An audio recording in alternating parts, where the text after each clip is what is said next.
പിളിയിൽ മസ്തകത്തിൽ പരിക്കേറ്റ ആന കാടിറങ്ങി ചാലക്കുടി പുഴയുടെ തീരത്തേക്കാണ് ആന എത്തിയത്.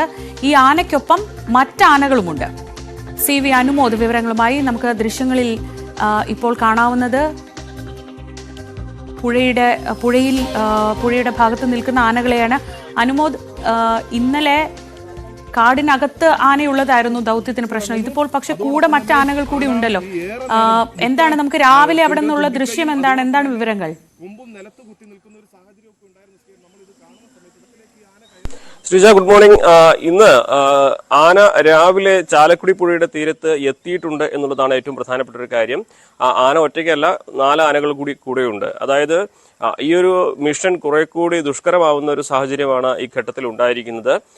കഴിഞ്ഞ ദിവസം നമ്മൾ ഈ ദൗത്യം തുടങ്ങിയ ആദ്യ ദിവസം ആനയെ കണ്ടെത്തിയ അതേ തുരുത്തിൽ ചാലക്കുടി പുഴയുടെ തീരത്ത് മറ്റു മുളങ്കാടുകളൊക്കെ ഉള്ള ആ ഒരു മേഖലയിലാണ്, ആ തുരുത്തിലാണ് ഇപ്പോൾ ആന ഉള്ളത്. ആനയുടെ കൂടെ മറ്റാനകളുണ്ട്. നമ്മൾ ആ ആന മുറിവിലേക്ക് വെള്ളം ഒഴിക്കുന്നതും ഒക്കെ കാണാൻ ആ ദൃശ്യങ്ങളിൽ സാധിക്കുന്നുണ്ട്. അപ്പോൾ ഈ ആനയെ ഇനി 2 തരത്തിലാണ് ഇനിയുള്ള വെല്ലുവിളികൾ. ഒന്ന്, ഈ ആനയെ ആ കൂട്ടത്തിൽ നിന്ന് വേർപെടുത്തുക. 2, ഈ ഡാർട്ട് ചെയ്യാൻ, അതായത് മയക്കുവെടി വയ്ക്കാൻ അനുയോജ്യമായിട്ടുള്ള ആ റബ്ബർ പ്ലാന്റേഷൻ മേഖലയിലേക്ക് ആനയെ കൊണ്ടുപോവുക. ഈ 2 വലിയ വെല്ലുവിളികളാണ് ഇപ്പോൾ വനംവകുപ്പിന്റെ മുൻപിൽ ഉള്ളത്. കഴിഞ്ഞ ദിവസം നമ്മൾ കണ്ടതാണ്, ആദ്യ ദിവസം ഈ ദൗത്യസംഘം ഇതുപോലെ ഈ ഒരു തുരുത്തിന്റെ മേഖലയിൽ നിന്നും ആനയെ റബ്ബർ എസ്റ്റേറ്റിന്റെ മേഖലയിലേക്ക്, റബ്ബർ പ്ലാന്റേഷൻ മേഖലയിലേക്ക് ഓടിച്ചപ്പോൾ ആ മേഖലയും കഴിഞ്ഞ് ഉൾവനത്തിലേക്ക് പോവുകയാണ് ആന ചെയ്തത്.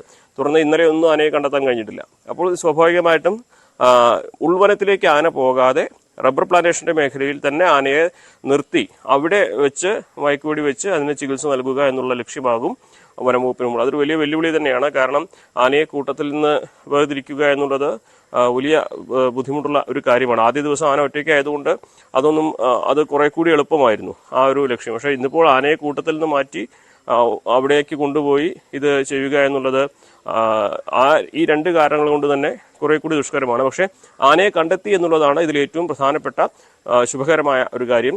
ഡോക്ടർ അരുൺ സക്കറിയ, നമുക്കറിയാം, അദ്ദേഹം ഇത്തരത്തിലുള്ള ഒരുപാട് മിഷൻ ഇതിനു മുൻപും കൈകാര്യം ചെയ്തിട്ടുണ്ട്. അദ്ദേഹത്തിന്റെ കൂടെ പരിചയസമ്പന്നരായ ഉദ്യോഗസ്ഥരും ഡോക്ടർമാരുടെ സംഘവും ഉണ്ട്. അതുകൊണ്ട് തന്നെ മുൻകാല പരിചയങ്ങളൊക്കെ ഇതിന് തുണയാകുന്ന ഒരു സാഹചര്യമുണ്ട്.